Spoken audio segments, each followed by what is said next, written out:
Na pravom si mestu.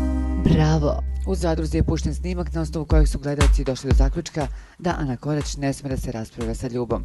Naime, Ljuba je u lice rekla Koraćevoj da njena veza sa Davidom neće uspeti, što je ona sa poštovanjem prihvatila. Taj stav se uopšte nije svidao Davidu, koji je odmah ušao u raspravu sa njom. Ljubomir zna da čačne sa strane, zna ona tako da se umeša, sve njene rečenice su smišljene. Priča ovdje kako gotivi Anu, a tako je priča. Truje protiv mene, iznao je stav David.